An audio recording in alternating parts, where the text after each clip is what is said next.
Welcome to the Oracle's Rest, a place where stories unfold slowly, where time softens, and where the mind is free to wander.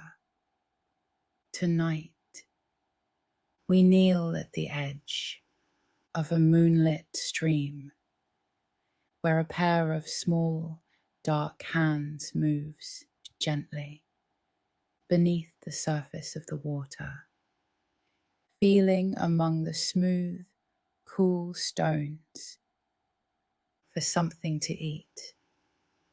The hands belong to a raccoon, crouched at the water's edge, in the dark, its eyes turned away toward the trees, reading the whole hidden world of the stream bed through its fingertips alone.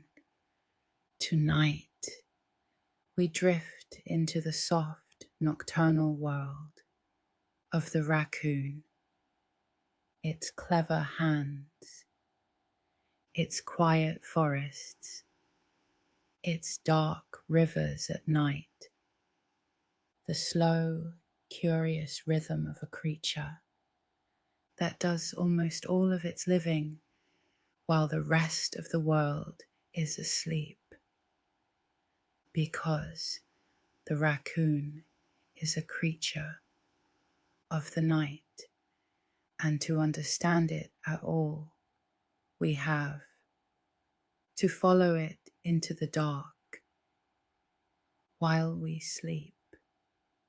The raccoon wakes as the last light drains from the sky and the woods grow black and the first stars come out. The raccoon stirs in its den, stretches and slips out into the night to begin its day. Everything about it is built for this: the large, dark eyes that gather what little light there is, the sensitive hands that can find food it cannot even see, the soft padding gait that carries it silently through the leaves. The raccoon belongs to the hours we rarely visit, the deep, quiet middle of the night, and it moves through those hours with a calm and unhurried ease. There is something gentle in that, in a creature that has made its home in the dark. We tend to think of the night as empty, as a time when the world switches off and nothing happens. But the night is not empty at all. It is simply a different world, quieter, cooler, lit by the moon instead of the sun, and it is full of life we rarely see. The raccoon is one of the keepers of that world, all through the dark hours, while the houses are still and the roads are empty and the people are all asleep. The raccoon is out, moving along the riverbanks and through the trees, going quietly about the small business of its life. Let us begin with those hands, for the hands of a raccoon are its true marvel, the thing that sets it apart from almost every other animal in the forest. A raccoon's front paws are astonishingly like small human hands. Each one has 5 long, slender fingers, and though they lack a thumb, that folds across the palm the way ours does. They are nimble, almost beyond belief. A raccoon can turn a doorknob. It can lift a latch, unscrew a lid, open a jar, undo a simple knot, and work its fingers into the smallest crevice to draw out whatever is hidden there. Those hands are forever busy, turning things over, feeling, probing, exploring. A raccoon meets the world first and foremost through its fingertips, and it seems to trust what its hands tell it more than anything else. And the reason for this lies just beneath the skin. The front paws of a raccoon are packed with sensory nerve endings, thousands upon thousands of them, making the hands extraordinarily sensitive to touch. So much of the raccoon's brain is given over to the sense of touch that scientists have found the hands take up a huge share of the animal's whole sensory world, far more than in most mammals, in a very real way. The raccoon experiences its surroundings through its hands the way we experience the world. Through our eyes, it builds a picture of an object not by looking at it, but by feeling every part of it, every ridge and hollow and edge, until it knows exactly what the thing is and whether it can be eaten or opened or carried away. This is why you will so often see a raccoon that seems to be looking away from whatever its hands are doing, crouched at the edge of a stream, feeling underwater among the stones. A raccoon will gaze off into the distance, its eyes fixed on nothing in particular, while its hands do all the work below the surface. It does not need to see what it is doing. Its fingers can tell a smooth pebble from a crayfish, a stick from a frog, faster and more surely than its eyes ever could in the dark water. The hands have their own kind of sight, and the raccoon simply lets them work, feeling its way through the stream bed while it watches the night around it for anything that might approach. And here we come to the most famous habit of the raccoon, the one that gave it its very name, for the raccoon is known all over the world as the animal that washes its food. Watch one at a stream with a morsel in its paws, and you will see it dip the food into the water and turn it over and over, rolling it between its hands, dousing it again and again as though scrubbing it clean before eating. This behavior is so striking and so old in our imagination that the raccoon's scientific name means, quite simply, the washer. In many languages, the animal is called a washing bear, or a rinser, or some other word that describes this endless dabbling of food in water. But the truth behind the washing is more curious and more tender than a simple habit of cleanliness. The raccoon is very likely not washing its food at all. What it seems to be doing is feeling it.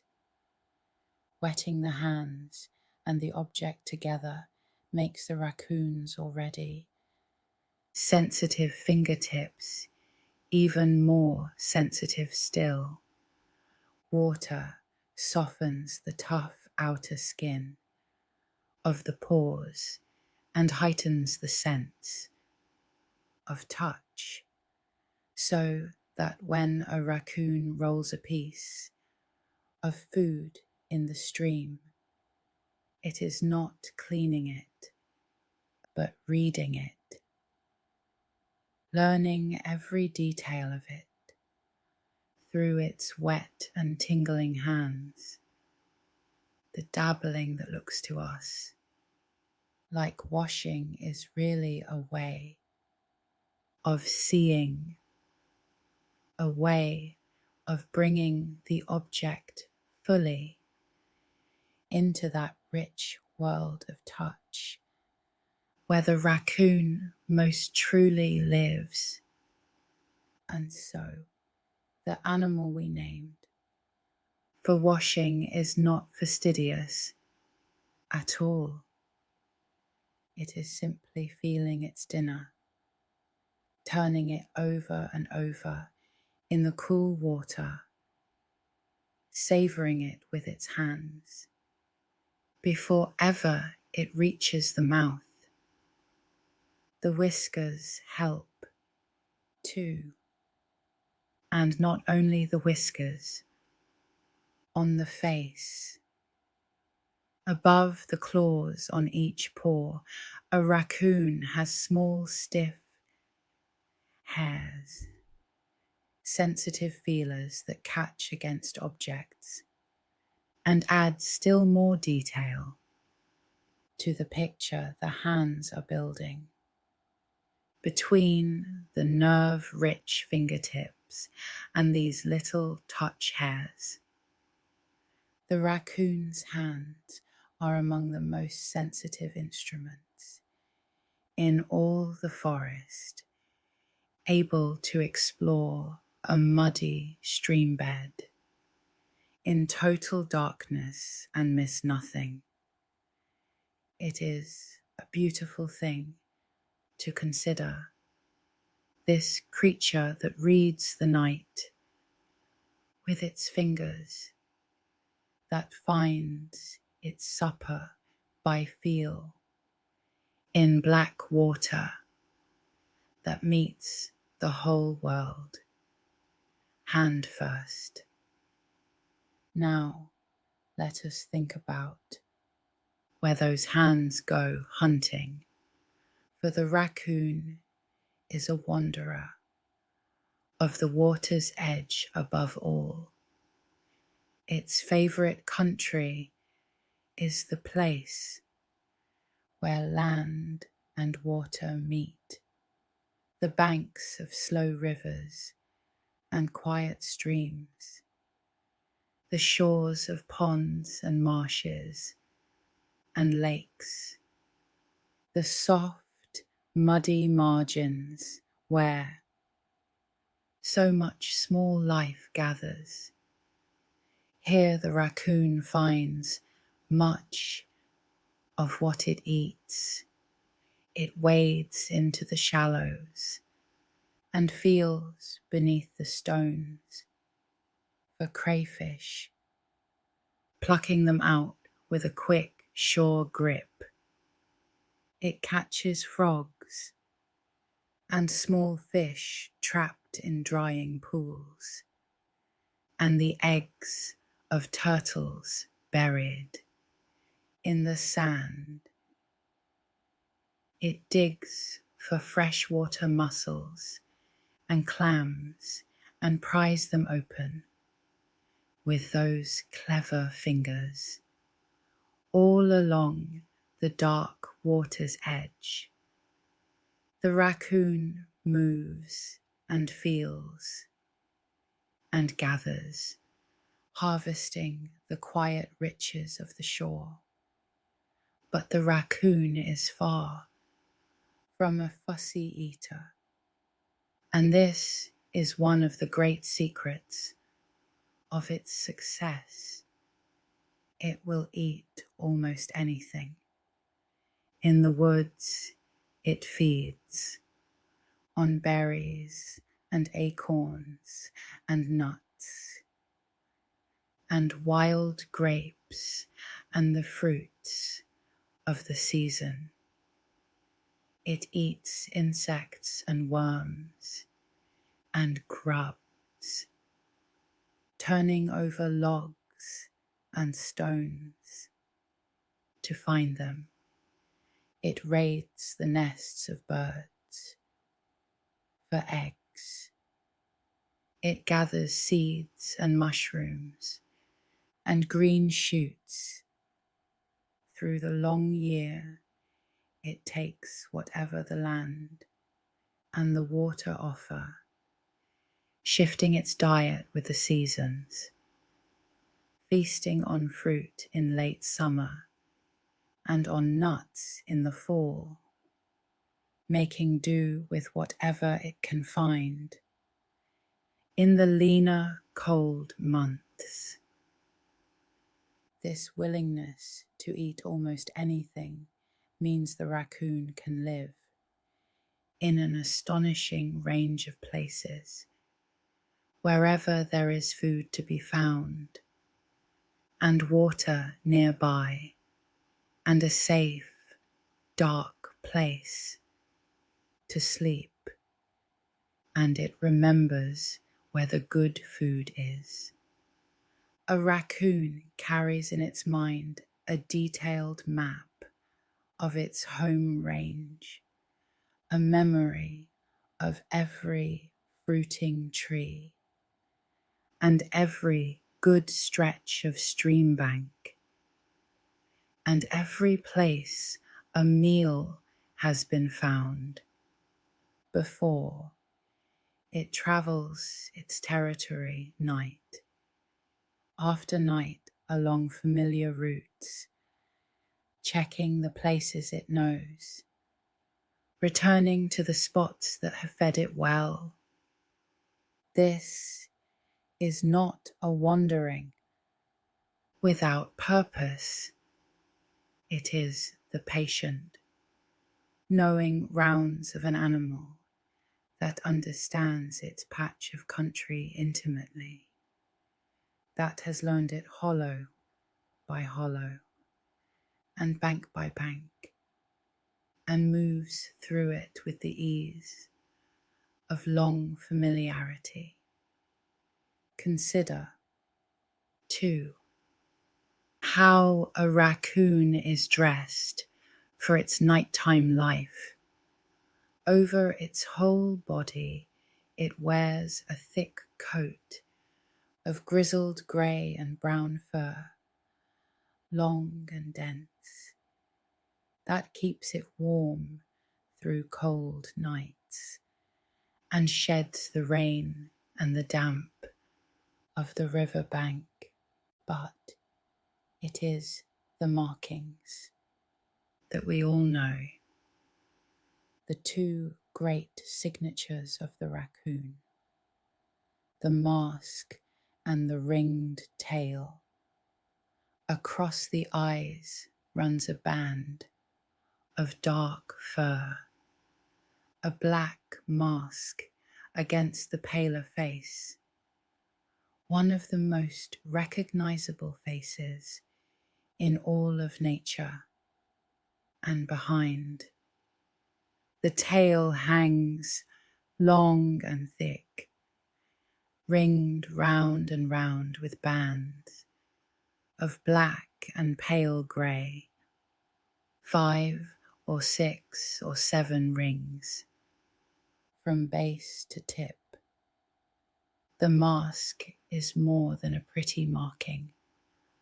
Those dark patches around the eyes may help the raccoon see better in the night, just as an athlete smears dark paint beneath the eyes to cut the glare of the sun. The raccoon's black mask may absorb stray light and reduce the shine and dazzle that would otherwise scatter into its eyes, sharpening its vision in the dark.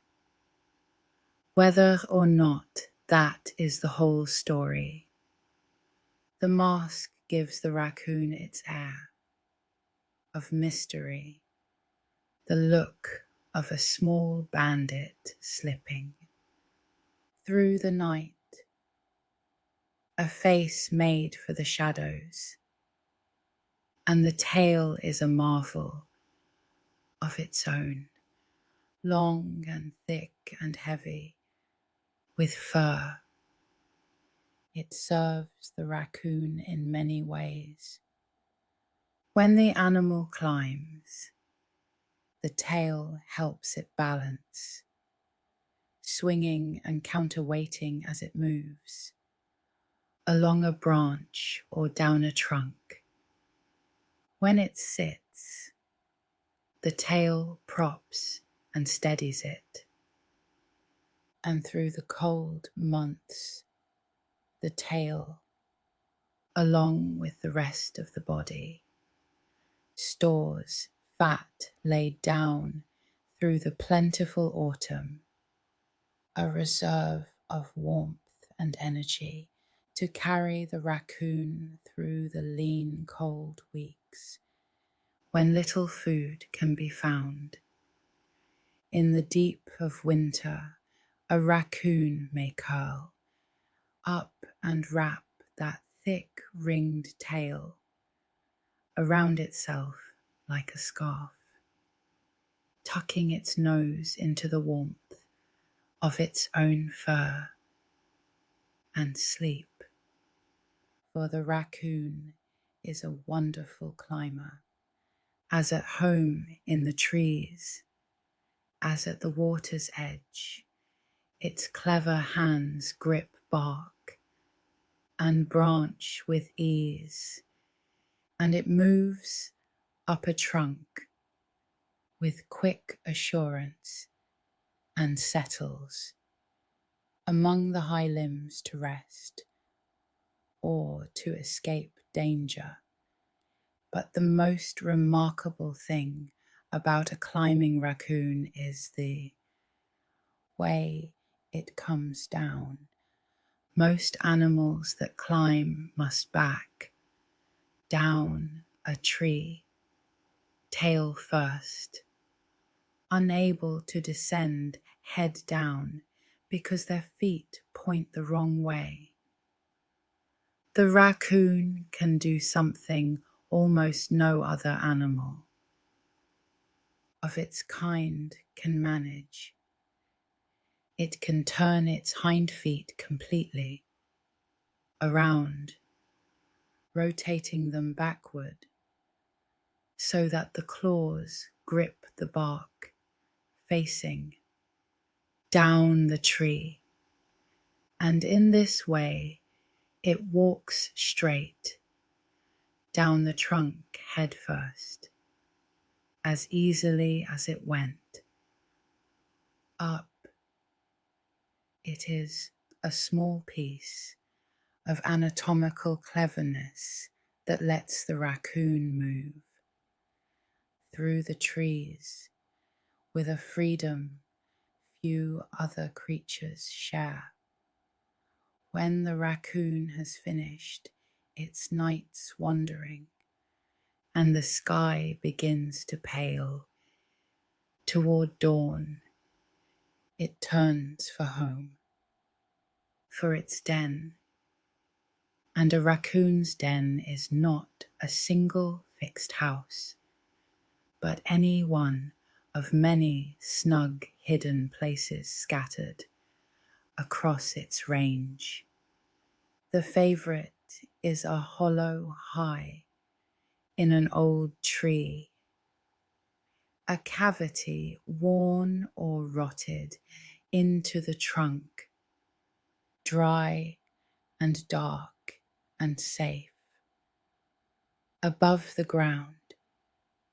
But a raccoon will also den in a hollow log, in a burrow abandoned by some other animal, in a crevice among rocks, in a thicket of dense brush, in the sheltered hollow beneath the roots of a fallen tree.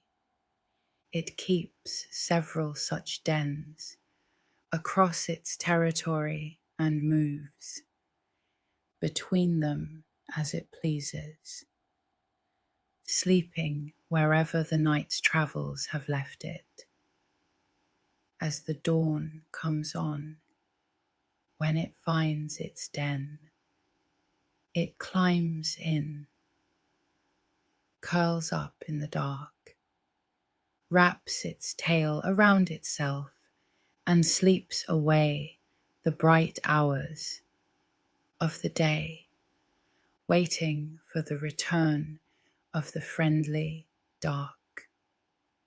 Now let us follow the year around and see how the raccoon changes with the seasons, for its life turns in a slow and steady circle through the wheel of the year. In the mild green nights of spring and summer, the raccoon feeds well and easily, for the world is full of food. This is the season of plenty, of frogs and crayfish and insects, and the first berries, of long, warm nights and gentle foraging along the streams. The raccoon fattens and thrives, and it is in the spring, too, that the youngest raccoons come into the world.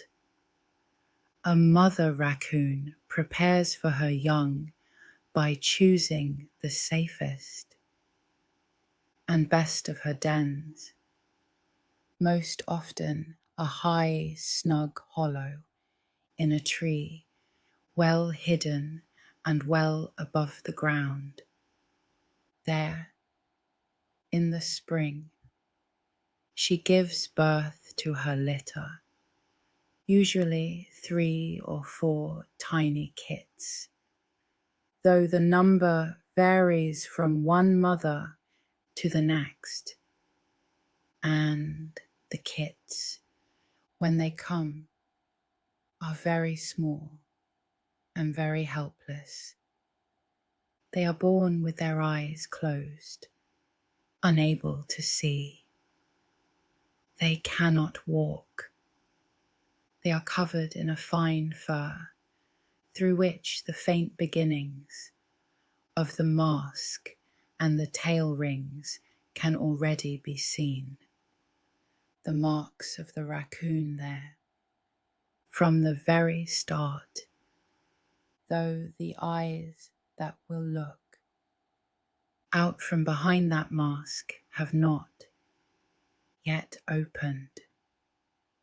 For these first weeks, the kits do nothing but nurse and sleep and huddle together in the warm dark of the den, wholly dependent on their mother. She is a devoted and watchful parent. The mother raccoon nurses her kits and keeps them warm and cleans them and guards them fiercely. And she stays close through those early weeks when they can do nothing for themselves. If she senses any danger to the den, if the hollow is disturbed or a threat comes near, she will move her kits one at a time, carrying each little one gently in her mouth by the loose skin of its neck to a new and safer den. This careful moving of the young from one den to another is one of the quiet labors of raccoon motherhood, and she will do it again and again if she must, to keep her kits from harm. Slowly, the kits grow.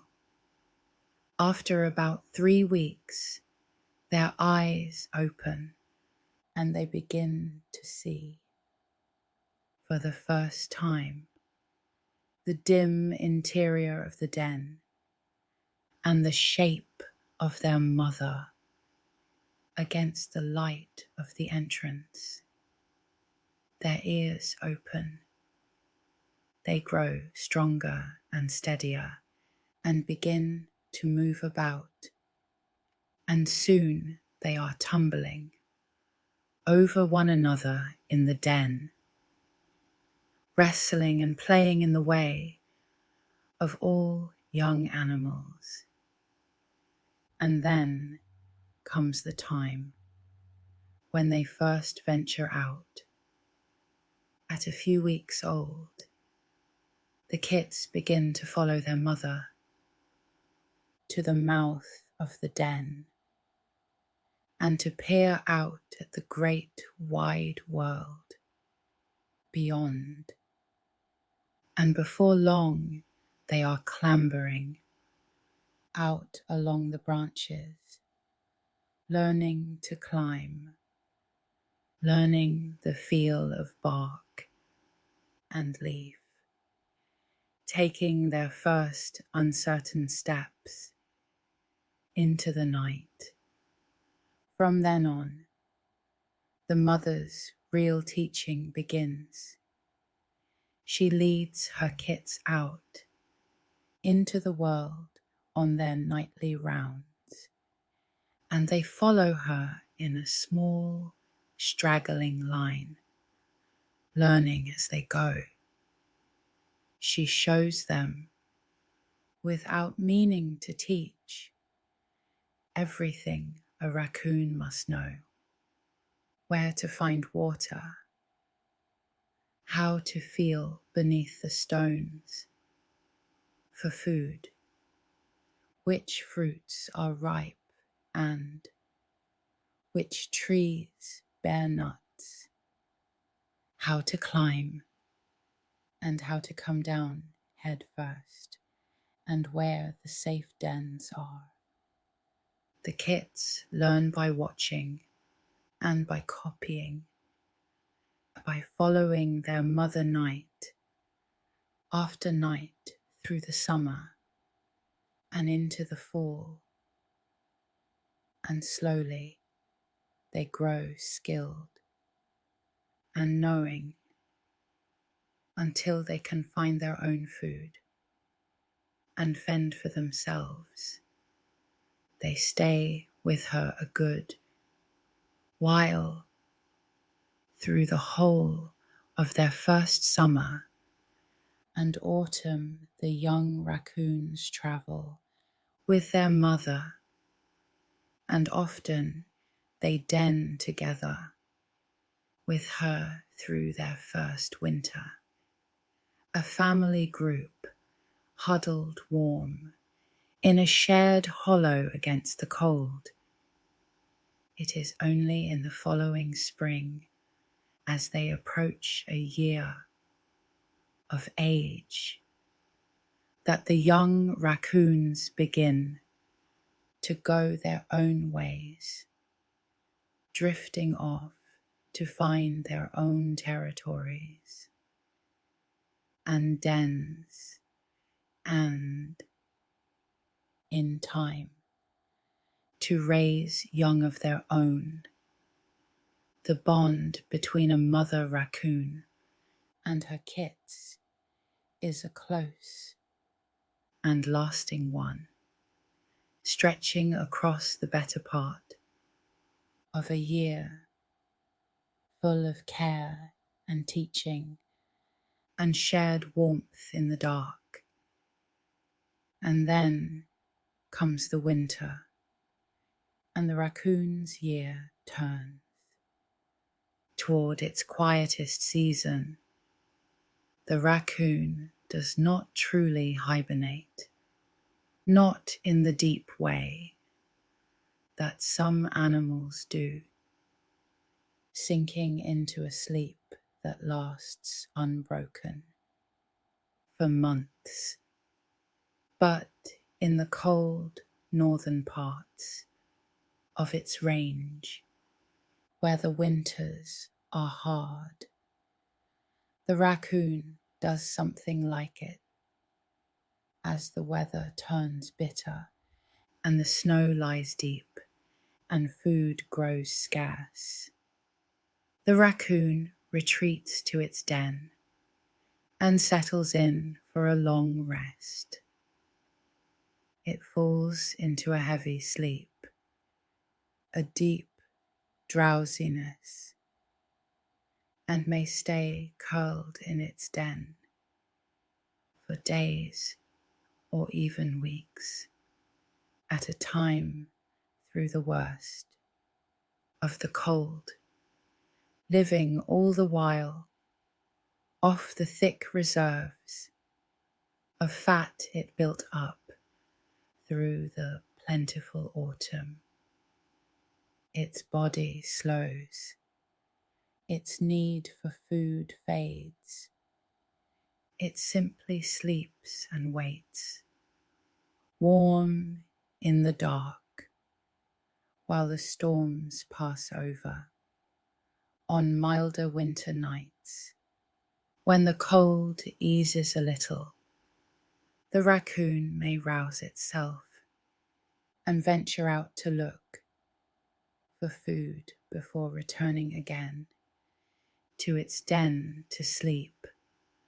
But through the deepest cold it mostly rests, and by the time spring comes it may have grown thin, having lived for weeks on its stored fat alone.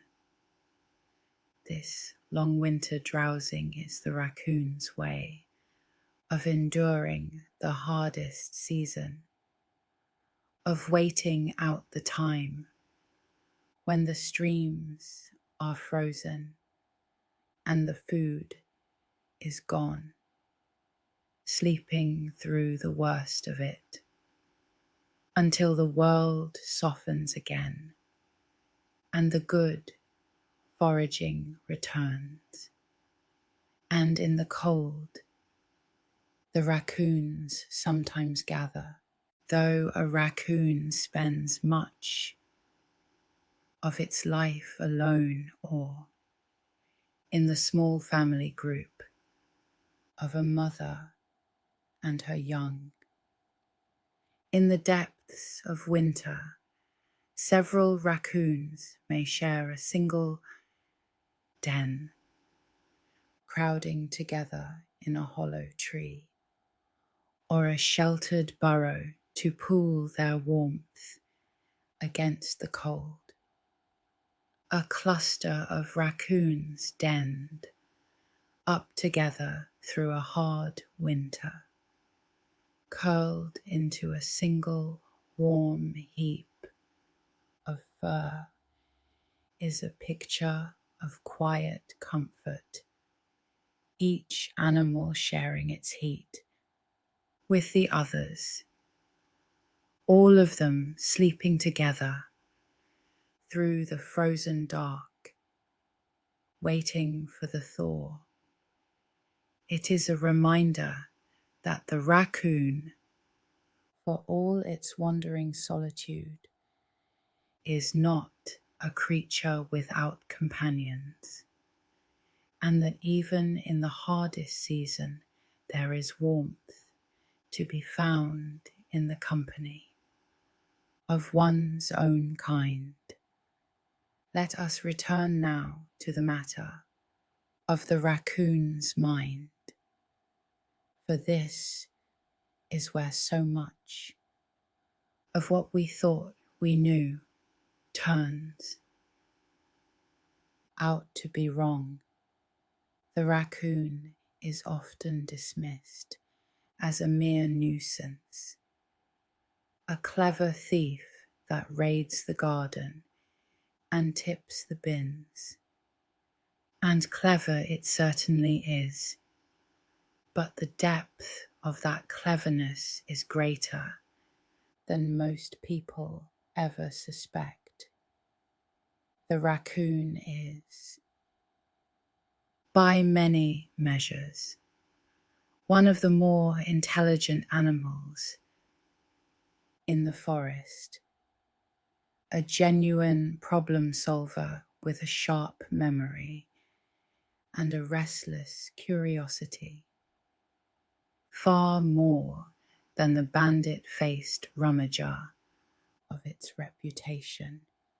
More than a century ago, a scientist set out to test just how clever raccoons were, giving them a series of locks and latches to open, some of them quite complicated, to see whether the animals could work out how to get at the food inside.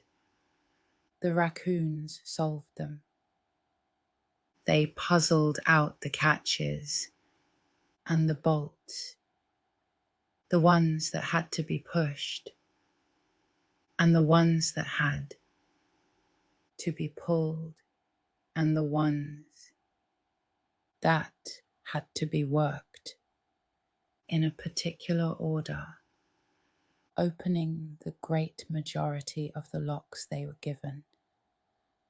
And more striking still, they remembered how, when the same raccoons were given the same locks again, long afterward, many of them recalled the solution and opened the locks straight away, having held the answer in memory. Across a great stretch of time, a raccoon that solves a problem tends to remember the solution for years. This is the truth behind the raccoon's mischief. When a raccoon works out how to open a supposedly secure container, or figures out the trick of some fastening meant to keep it out, it is not blundering into the answer by luck. It is thinking, testing, learning, and remembering, applying those wonderfully sensitive hands and that curious, probing mind to the puzzle until it yields the same intelligence that makes the raccoon such a determined raider is, seen plainly, a real and impressive thing, a quickness of mind and memory that few animals of its size can match. The raccoon is not what we think. Behind the mask is a genuinely clever creature, endlessly curious, forever investigating, working out the world with its hands and its wits. And that curiosity is perhaps the most charming thing about the raccoon. It is an animal that cannot leave a thing alone. It must investigate, must touch, must turn over and feel and explore whatever it comes across. A raccoon moving through the night is forever stopping to examine things, picking up objects and rolling them in its hands, reaching into holes and hollows, feeling along the undersides of logs and stones, drawn on from one discovery to the next by an inexhaustible interest in the world. There is something almost childlike in it, this endless hands-on curiosity, this need to know everything by touching it. The raccoon meets the night as a small explorer, patient and inquisitive, feeling its way through the dark with those clever, restless hands.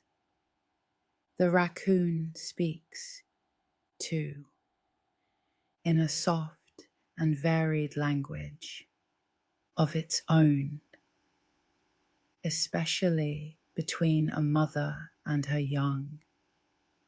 Raccoons make a surprising range of sounds, more than a dozen different calls, from purrs and churs to chitters and whimpers and low growls.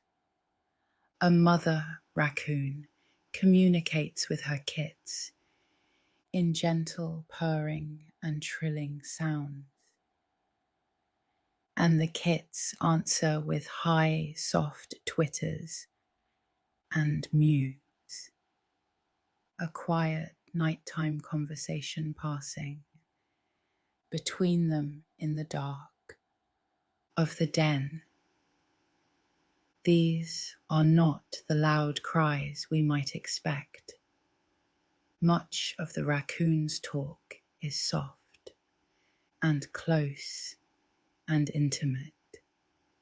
The low murmurs of a mother and her babies, the small sounds of a family keeping in touch through the dark. Think now of the whole quiet scene of a raccoon's night and let it settle in the mind. Picture the woods after midnight, still and dark and cool, the trees black against a sky full of stars, the only sound the running of a stream over its stones. And through this hushed world moves the raccoon, unhurried, curious, at ease in the dark. It ambles along the bank of the stream, stopping to feel beneath the water, its hands working among the smooth, cool pebbles. It climbs a little way up an old tree to check a hollow it remembers. It sits for a moment on a fallen log, turning something over in its clever fingers. It moves on. There is no hurry in any of it, no fear, only the slow, patient rounds of a creature perfectly at home. In the night, going quietly about the small business of being alive, and all around it, the night world turns. The moon rises and crosses the sky and sinks again toward the trees. The stream runs on over its stones, murmuring in the dark. An owl calls softly somewhere in the woods and falls silent. The cool air drifts along the water, and through it all the raccoon moves, patient and unhurried, feeling its way from stone to stone along the dark stream, a small masked shape at the edge of the water, reading the whole quiet world through its fingertips. Let us follow that world a little longer, out past the stream bank and deeper, into the trees, and see the raccoon in the great forests, where it has always been most at home.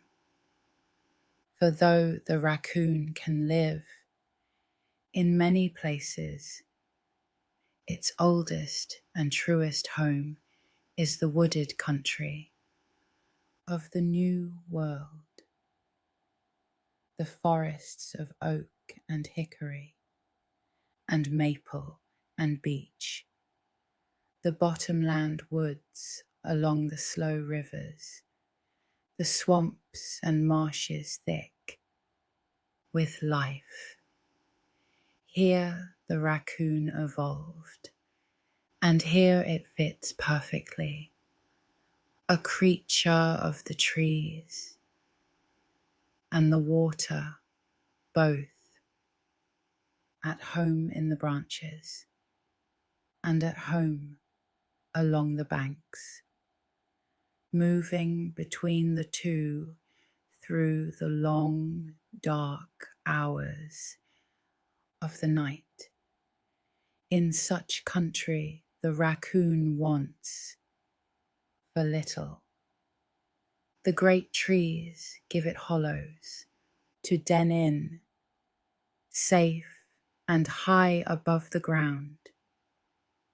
The forest floor gives it acorns and nuts and berries and insects and all the small foods of the woods and the rivers and streams. That thread, the forest, give it the richest foraging of all. The crayfish and the frogs and the mussels of the water's edge. A raccoon in good forest country lives a comfortable life, moving each night along its known routes between the trees and the water, feeding well, resting safe in its high hollow through the day. It is a life of quiet plenty, lived at an easy pace in a green and generous world. And the raccoon has proven itself able to carry that adaptable life far beyond its native woods, where the forests have given way to farms and towns and cities. The raccoon has found ways to live there too, making dens in old buildings and quiet corners, finding food wherever it is offered, threading its nightly rounds through a world made by people rather than by nature. This is a testament to the very qualities we have been admiring: the clever hands and the sharp mind, and the willingness to eat almost anything, and to make a home almost anywhere. The raccoon is a survivor, a creature of great resourcefulness, and it has carried its nighttime way of life into places its forest ancestors never knew. Yet, wherever it lives, the essential raccoon remains the same: a curious, hands first, night-loving animal, feeling its way through the dark. There is even a way in which the raccoon has travelled the world.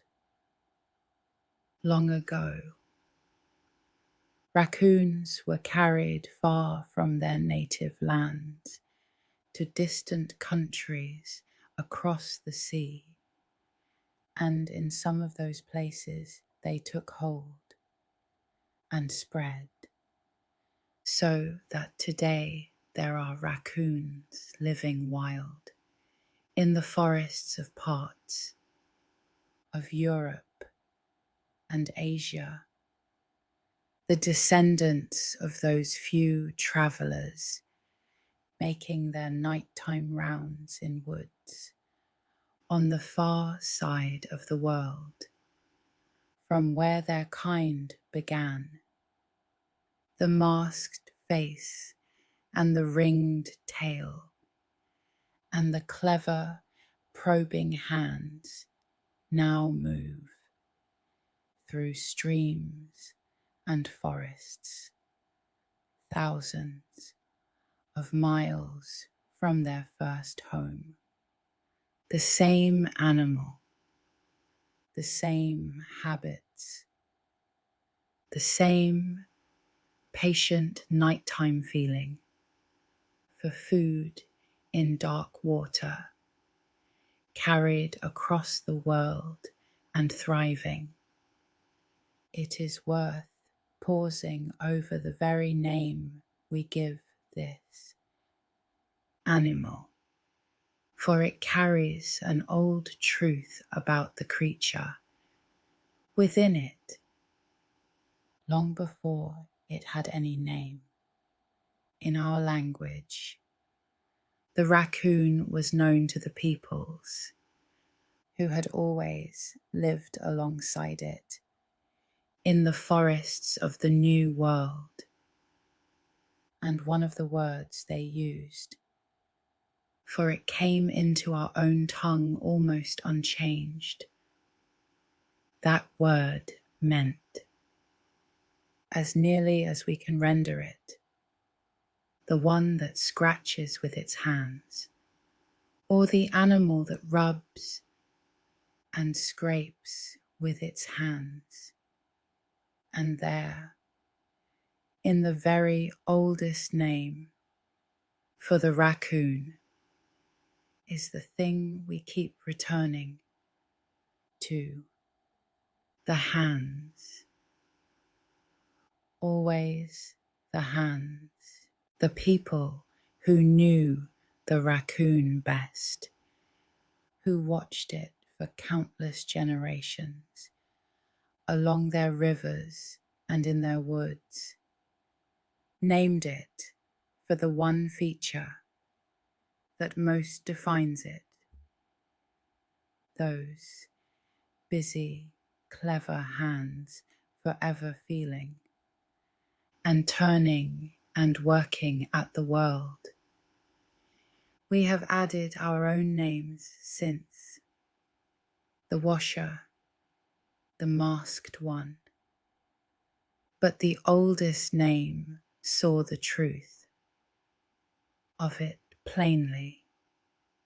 This is the animal that lives through its hands.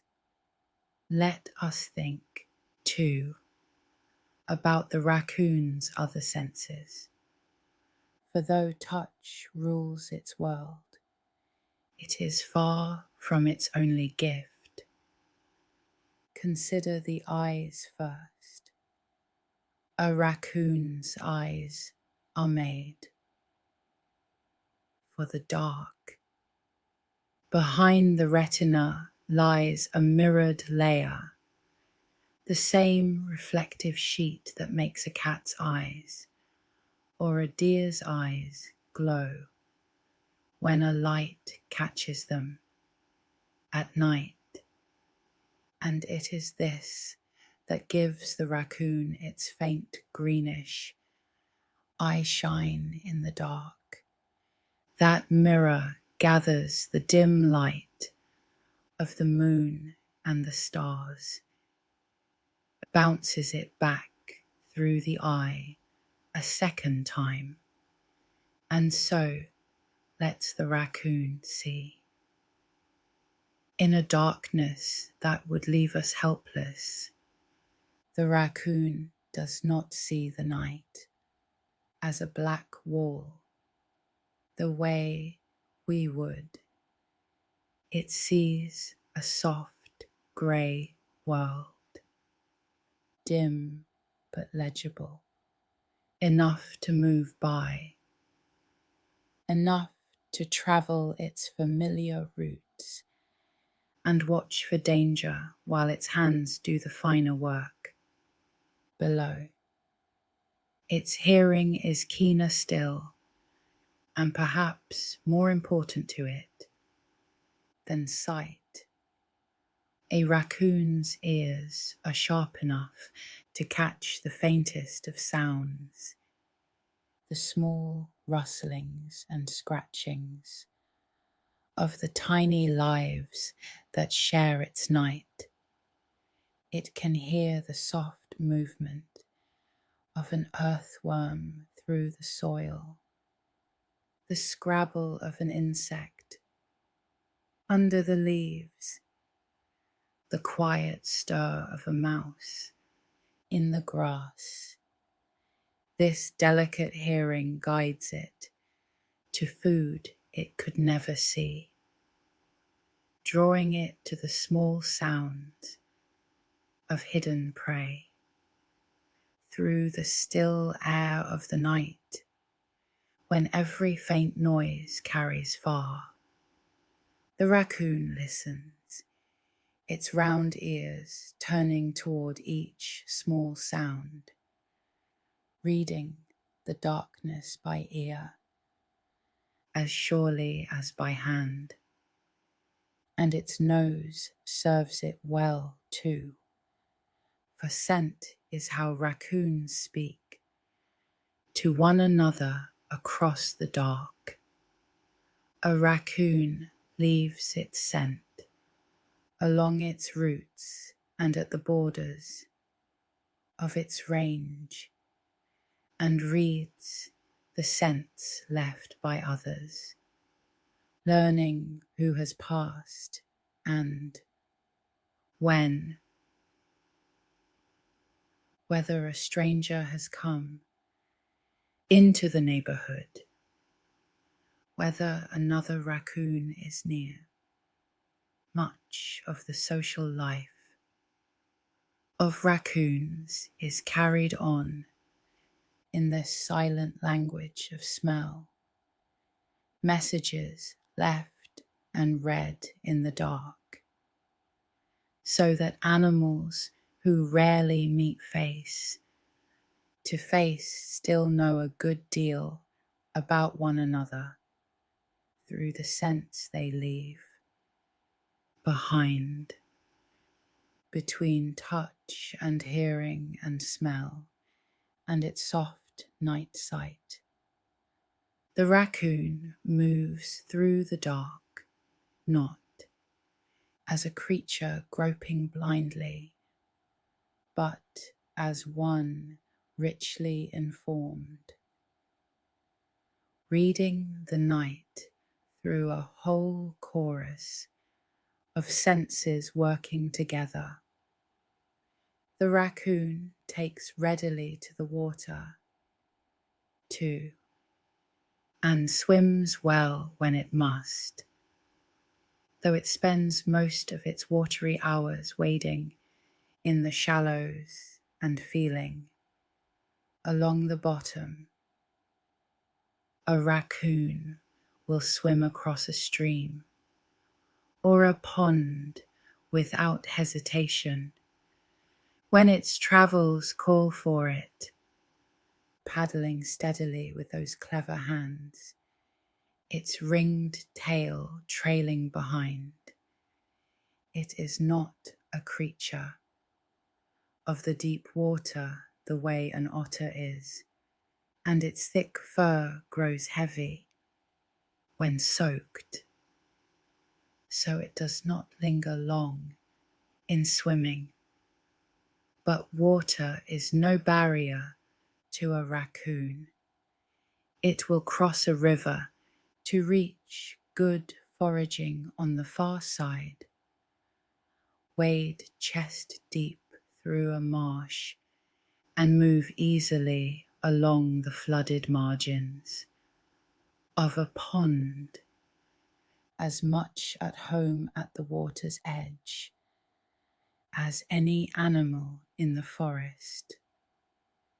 Now, let us consider the raccoon's social world, which is looser and gentler than that of many animals. A raccoon is not a herd creature, bound tightly into a pack or a troop. For much of the year it goes its own way, foraging alone through the night, keeping to its own rounds. And yet, it is not a true loner either. Related females often live near one another, their home ranges overlapping, and they may share denning places and cross paths on friendly terms. Males, for their part, sometimes form small, loose bands. A few animals that keep company and tolerate one another, moving through overlapping territories in a kind of easy fellowship. And, of course, the mother and her kits form a close family group through the better part of a year. The raccoon's society is a soft and flexible thing, coming together and drifting apart as the seasons and circumstances change, warm at its center in the bond of mother and young, easy-going at its edges. Follow the raccoon into the autumn now, for the fall is one of the great seasons of its year. As the leaves turn and the nights grow cool and the woods fill with the ripening of the year's harvest, the raccoon feeds as it does at no other time. Now The oak trees drop their acorns, and the hickories their nuts, and the wild grapes hang heavy on the vine, and the corn stands ripe in the fields, and the raccoon feasts on all of it.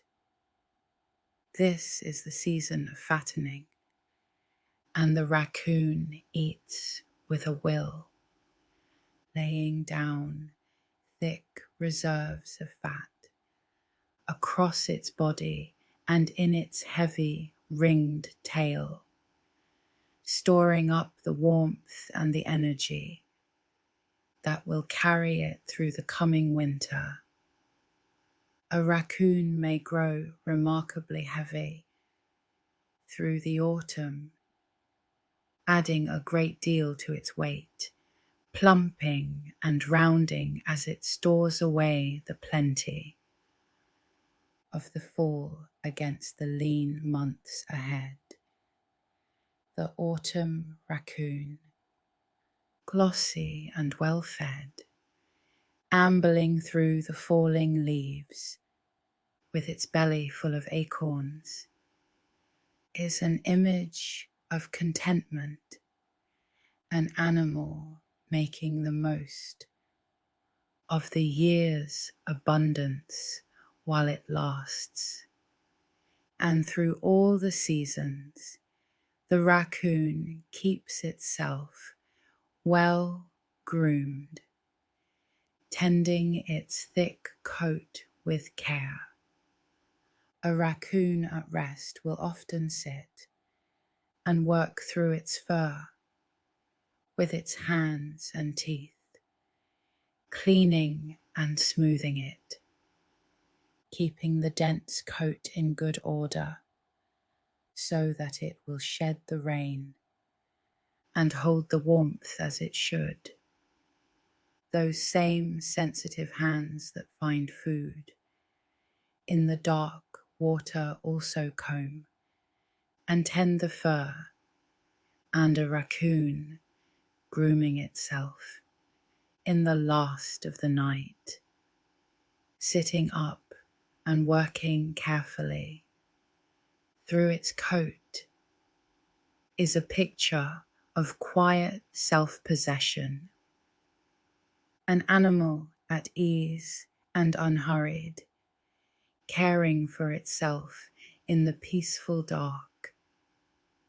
Before it sleeps, we should spare a thought, too, for the raccoon's family in the wider sense, for it has cousins scattered across the warmer parts of the New World, and they are a charming and curious tribe.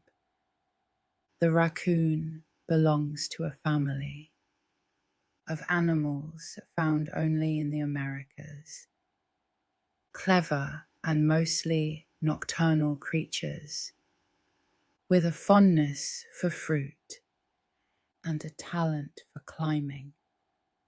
Among its relatives are the coatis, long-nosed and sociable, that travel the tropical forests in bands with their tails held high, like flags. There is the kinkajou, a soft golden creature of the rainforest canopy that feeds on fruit and nectar in the night and grips the branches with a tail that can curl and hold like a hand. There is the ringtail, slender and huge-eyed, its long tail banded like the raccoon's own, slipping through rocky country in the dark. All of these are the raccoon's kin, all of them creatures of the night and the trees, all of them sharing something of that same curious, clever, hands and tail way of living in the world. The raccoon is the most familiar of the family, but it is one branch of a whole clan of gentle nighttime foragers spread across the forests of 2 continents.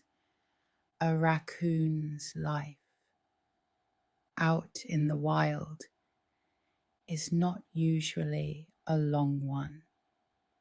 The world holds many dangers for a small animal that must cross open ground and rivers and roads in the dark.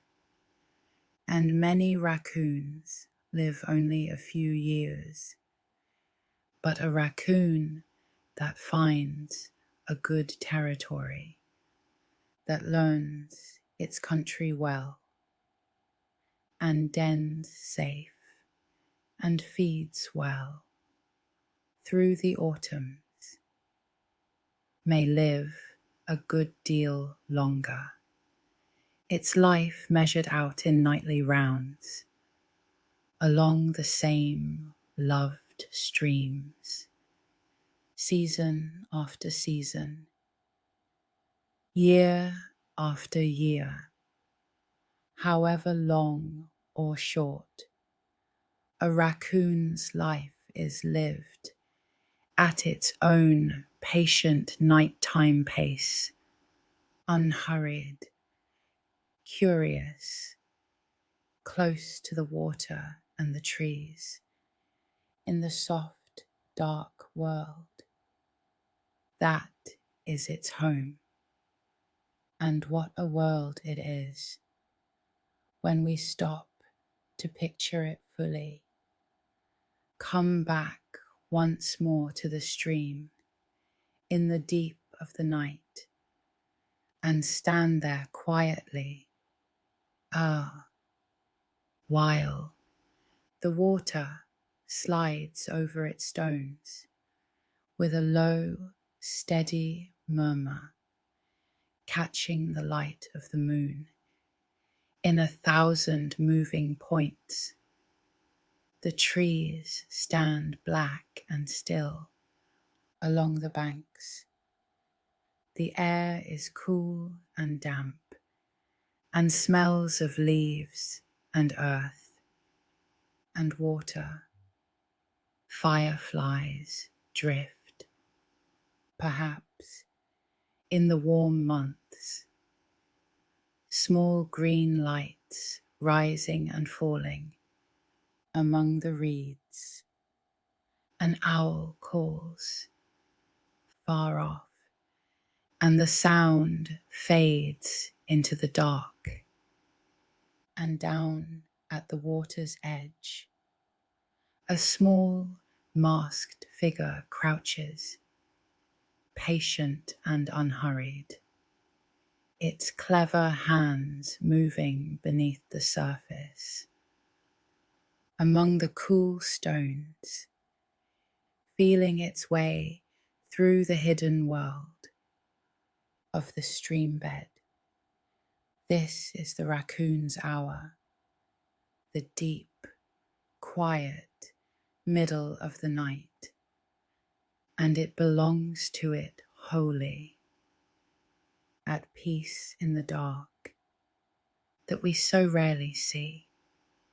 There is a lovely trace the raccoon leaves behind it, too, one that anyone who walks along a muddy riverbank in the morning may find, where a raccoon has passed in the night, feeling along the soft margins of the water. It leaves a line of prints, and those prints look startlingly like the tiny handprints of a child. 5 long, slender fingers spread out in the mud, the mark of a little palm, behind them, pressed into the soft ground again and again along the water's edge, to come upon these small hand-like tracks in the morning, wandering along the bank and in and out of the shallows, is to read the whole story of the raccoon's night, written plainly in the mud, the record of those clever hands feeling their way from stone to stone in the dark. No other animal of the woods leaves quite such a human-looking print, and there is something touching in it. These little hands pressed into the earth all along the quiet shore. Let us dwell a while longer on those hands and the mind behind them, for the more closely one looks, the more remarkable they become. A raccoon can tell one object from another by touch alone in complete darkness, judging size and shape and texture through its fingertips with great precision. It can feel the difference between one kind of shell and another beneath the water, between a stone and a crayfish, between something to eat and something to leave. And it does this thinking, in a sense, with its hands, its mind and its fingers working together so closely that the one seems almost an extension of the other. When a raccoon rolls an object over and over in its paws, pausing, turning it again, it is examining it the way we might examine a strange object, by turning it in the light, learning it fully before deciding what to do with it.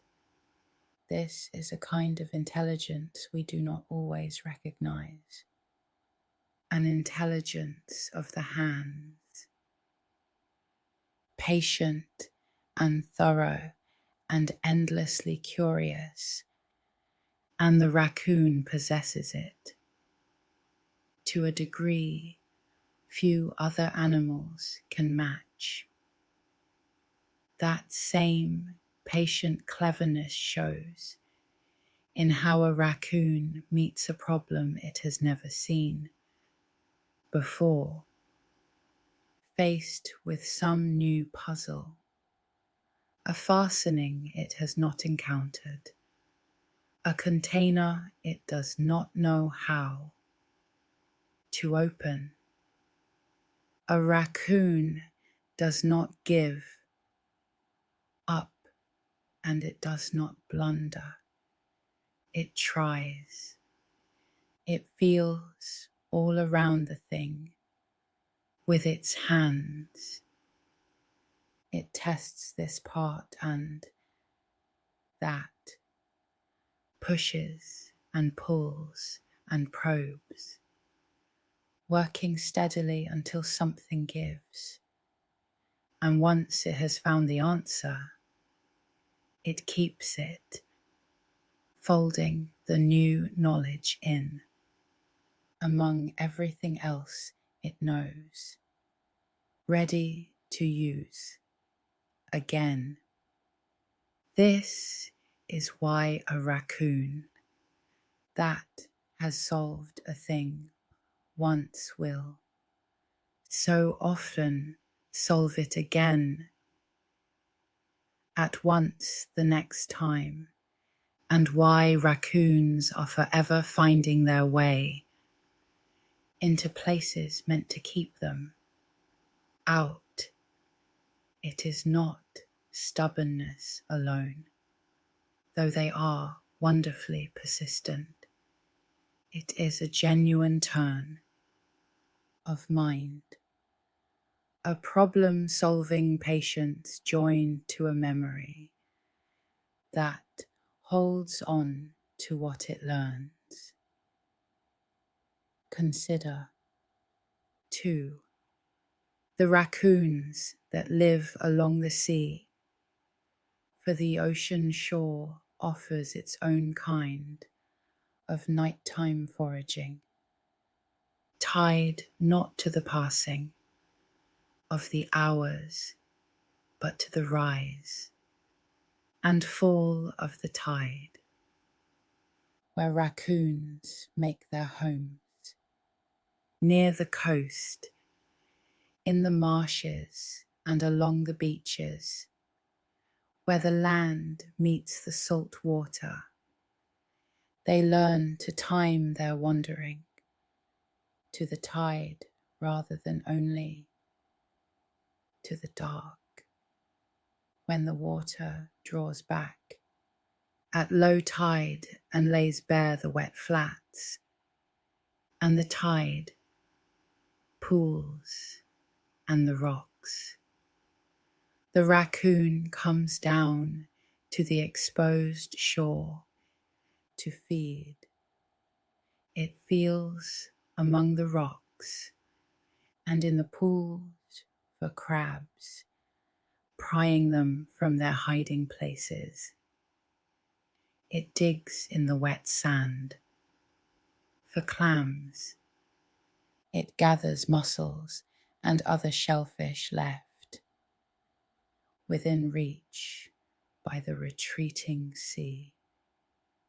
And then, as the tide turns and the water creeps back in, it withdraws, its feeding done, to rest until the next low water lays the feast bare.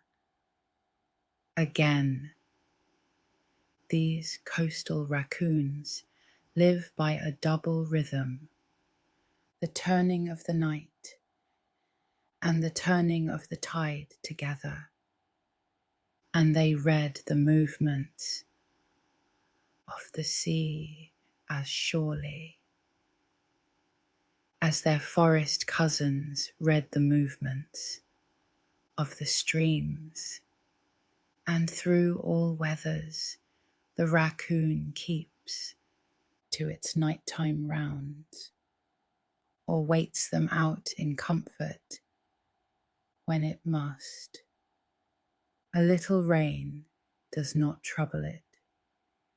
Its thick coat sheds the wet, and it goes on foraging through a soft drizzle without much concern, feeling along the streambanks made all the richer by the rain.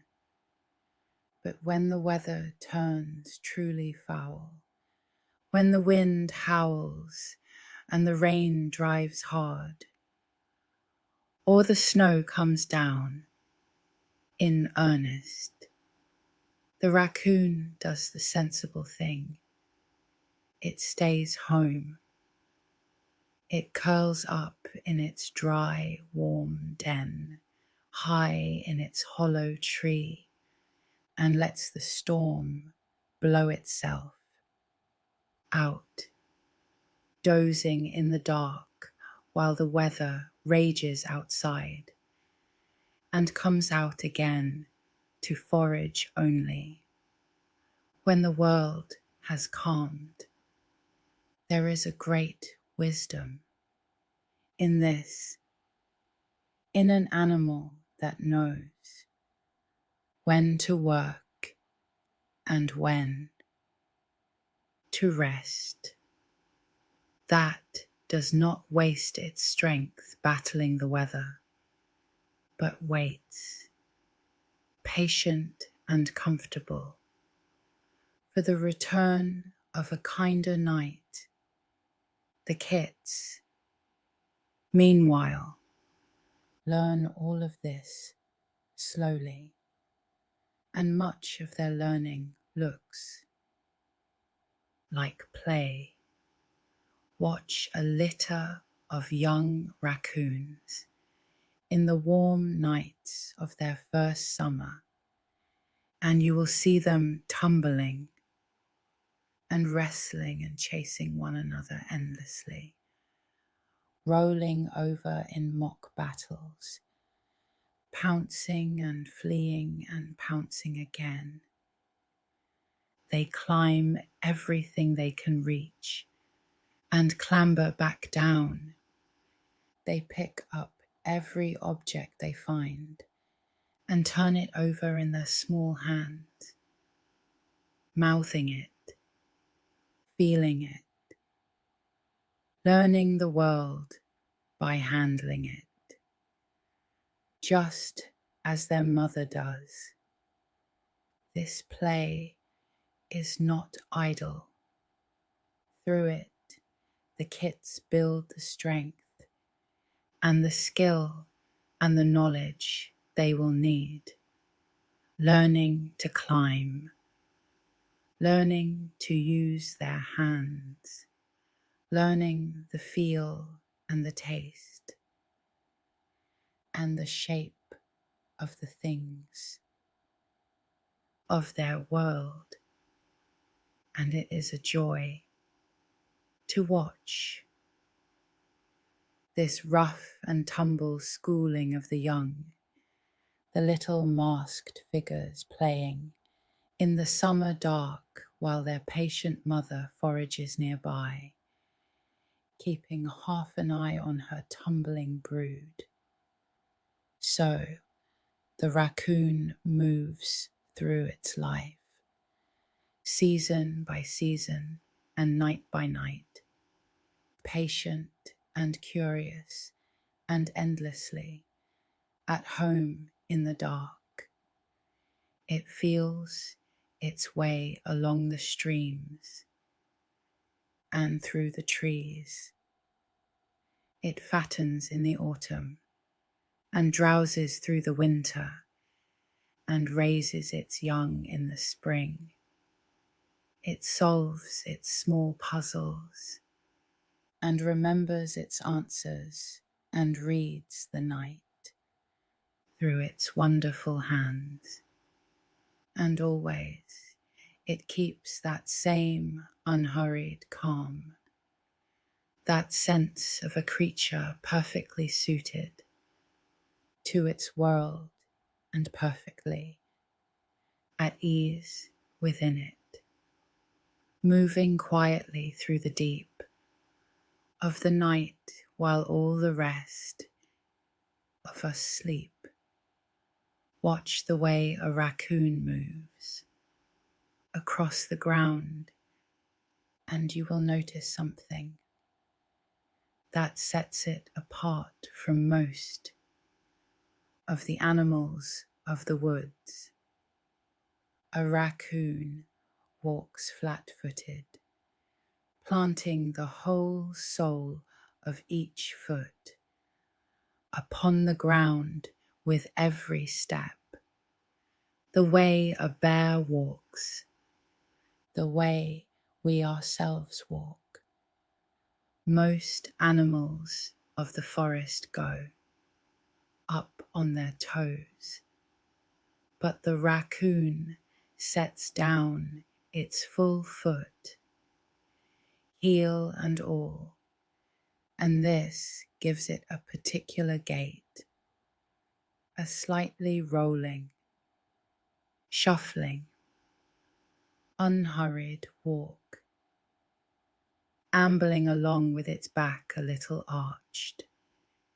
It is not a fast way to travel, but it is a steady and a sure one, and it suits the raccoon perfectly, For the raccoon is in no hurry. It ambles through its night the way a person might stroll through a garden, in no rush to be anywhere, stopping wherever something catches its interest, moving on when it pleases. And this flat-footed build lets the raccoon do something else that we find endearing beyond almost anything. It can sit back on its haunches and lift its front paws free and use those hands to hold and turn and examine whatever it is eating, exactly as we might hold a piece of food in our own two hands.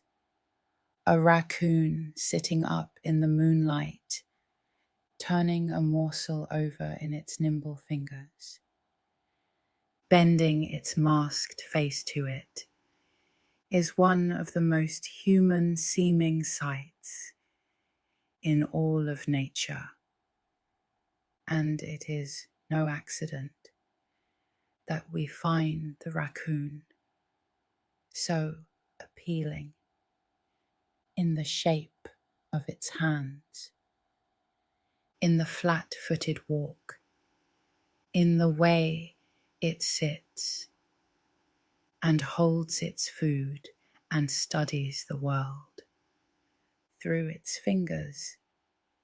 The raccoon does so many things the way we do them, and something in us recognizes a kindred spirit in the small masked creature by the water. Think, too, of the old trees that shelter the raccoon and how much the animal depends upon them. The raccoon's favourite den, above all others, is a hollow high in an old tree, and such hollows form only in trees that have stood a long time, growing old, losing a limb here and there, letting the slow work of weather and decay open a dry chamber deep within the trunk.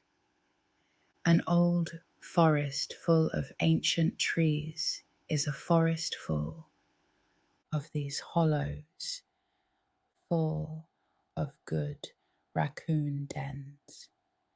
And the raccoon is one of many creatures that depend on the old trees for shelter. In sheltering the raccoon and the owl and the squirrel and so many others, the ancient hollow trees do a quiet service to the whole life of the woods, and the raccoon, curled asleep in its high, dry hollow, is one small part of the great web of living things that the old forest holds and keeps. The raccoon gives back to that forest too, in its own quiet way, as it feeds through the seasons on fruits and berries. It carries the seeds within it and scatters them across the woods, planting, without meaning to, the next generation of the very trees and vines that feed it, as it turns over logs and stones and digs in the soil for insects and grubs. it keeps the small creatures of the forest floor in balance. The raccoon is not only a taker from its world, but a part of its working, a thread in the fabric of the forest, playing its small part in the endless turning of growth and decay and renewal that keeps the woods alive. There is a fittingness in this, a rightness, the clever nighttime forager woven into the life of the forest it calls home, giving even as it takes, and the raccoon has woven itself into our own imagination as well, over the long ages that people and raccoons have shared the same lands. The peoples who lived longest alongside the raccoon told stories of it. And in many of those old tales, the raccoon appears as a clever one, a trickster, a sharp-witted creature who lives by its cunning and its nimble hands, forever outwitting the larger and stronger animals of the forest. There is truth in those old stories, for the raccoon truly is clever, truly does live by its wits and its wonderful hands, and the people who watched it closely down the generations saw that plainly and honored it in their telling. The masked face has looked out at us from the edge of the firelight for a very long time, curious and clever and unafraid, and we have never quite been able to look away. Let us watch one small hunt unfold slowly, to see all these gifts come together. A raccoon crouches at the edge of a shallow pool where a crayfish is hiding beneath a flat stone. The raccoon cannot see the crayfish.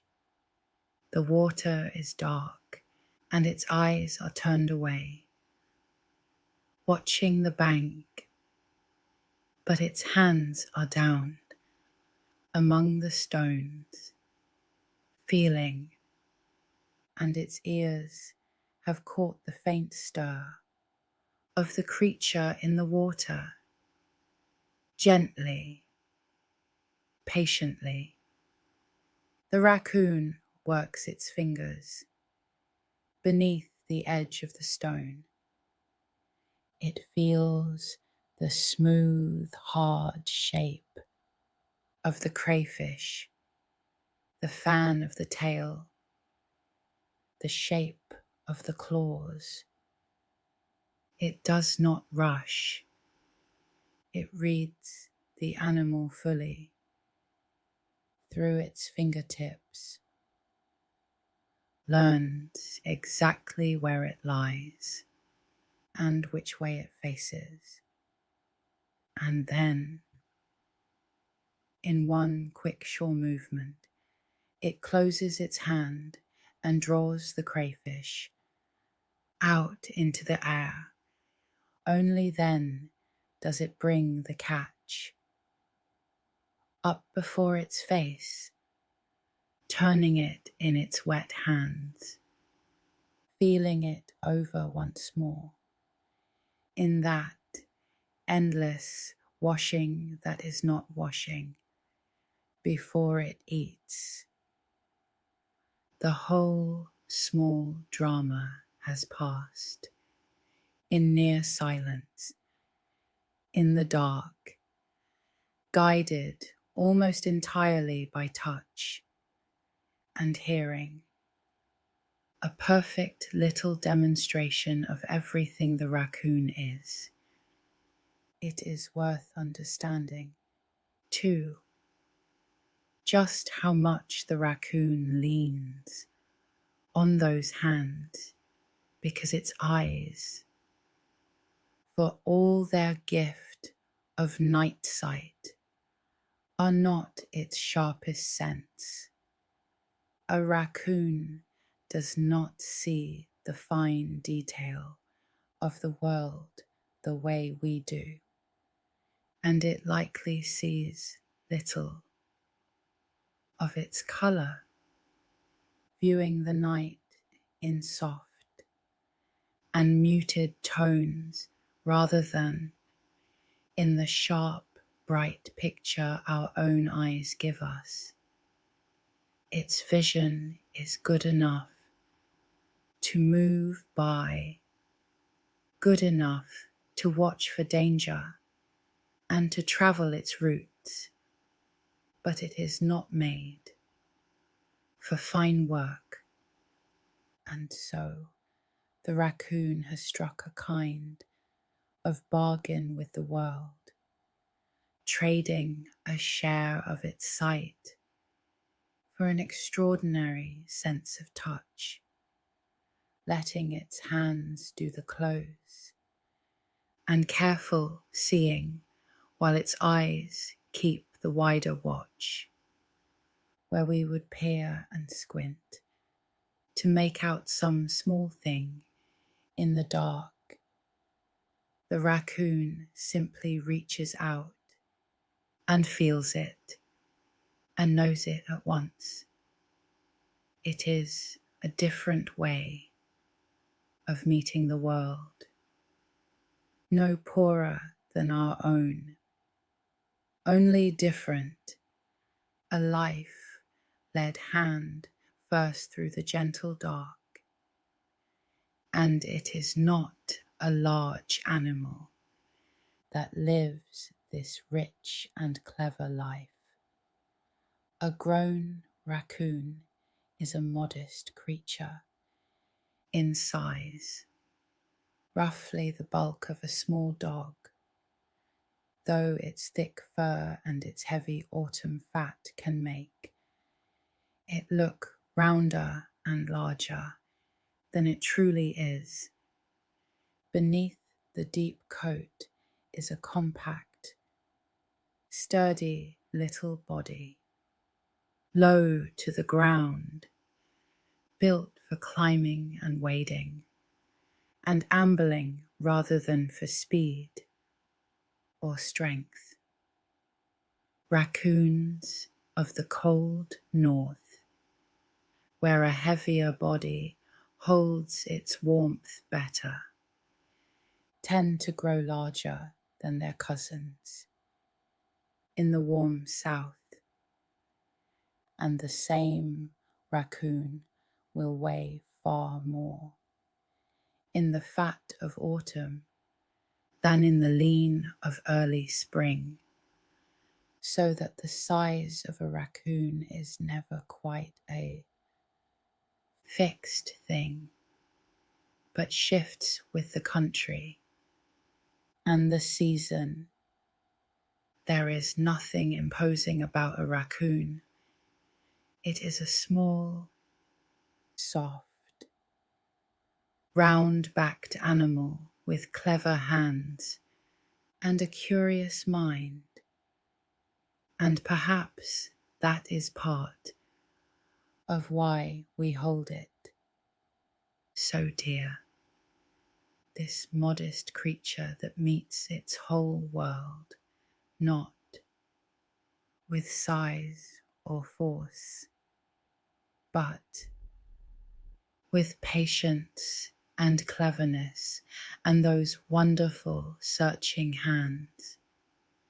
Come back one last time to the deep of winter and to the raccoons denned up together against the cold.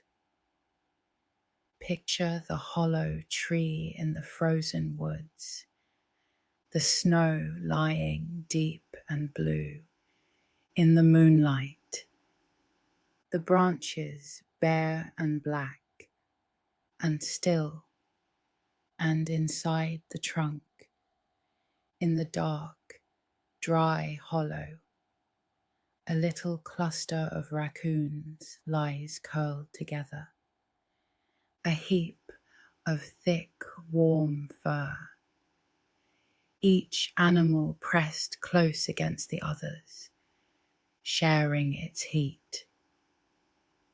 Their breathing is slow, their bodies are still. Outside, the wind moves through the bare branches, and the cold presses down on the sleeping woods. But inside the hollow, it is warm, and the raccoons sleep on, wrapped in their tails and in one another, waiting out the frozen weeks until the thaw. There is such deep comfort in the picture, such peace. These small creatures huddled warm together in their tree while the winter rages harmlessly outside, sleeping through the cold in a soft heap of shared warmth. So there it is, the whole of the raccoon, gathered up under the moon, the clever hands that read the night, the masked face and the ringed tail, the flat-footed amble and the sitting up to eat, the patient mind that solves its puzzles and remembers, the devoted mother and her tumbling kits, the old tree hollow and the dark stream and the quiet forest, all of it moving through the deep of the night at its own unhurried pace, at peace in the dark, going gently about the small business of its life while the world sleeps. But let us come back at the last to the quiet and the dark, and to the raccoon at its ease in the deep of the night. For all its cleverness and all its adaptability, what stays with us most about the raccoon is its calm, the unhurried patience with which it moves through the small hours, the sense it gives of a creature completely at home in the peaceful dark. There is no anxiety in a raccoon at its foraging, no rush. It has all the night before it, and it takes its time, feeling and exploring and gathering, drifting along the water's edge, under the moon. Think of it there as the night wears on toward its end. The raccoon has fed well. It has wandered its familiar rounds, felt beneath the stones, climbed the old trees, turned over the logs, explored the hollows. Now, as the sky begins at last to soften toward grey in the east, it grows drowsy and turns for home. It ambles back along the stream, unhurried even now, and climbs the trunk of an old tree to the high, dark hollow. That is one of its dens. It slips inside, into the dry, warm, dark. It turns around once, and again, settling itself. It curls down, nose to belly, and wraps that thick ringed tail around itself like a blanket, and tucks its clever hands close, and closes its dark, masked eyes. Outside, the last stars fade. The stream runs on over its stones, murmuring in the growing light. The birds begin to stir and call in the branches, taking up the day the raccoon is laying down. But inside the hollow, in the dark, the raccoon is already asleep, curled warm and safe in its tree, its long nights wandering done, resting away the bright hours until the friendly dark returns. And there we will leave it, curled in its hollow with its tail around its nose, sleeping while the world wakes, at peace in the quiet dark of its den. Rest now, and let the mind drift out into that gentle nighttime world, down along the dark stream, where the raccoon felt among the stones, up into the old tree, where it sleeps, curled in its hollow, out under the fading stars, in the cool and the quiet, where the water runs on, over the pebbles in the dark. Let the day go, the way the raccoon lets it go, and settle into the peaceful dark, small hands at rest, ringed tail curled close, the stream murmuring on, the last stars fading, the quiet hollow, the soft dark sleep.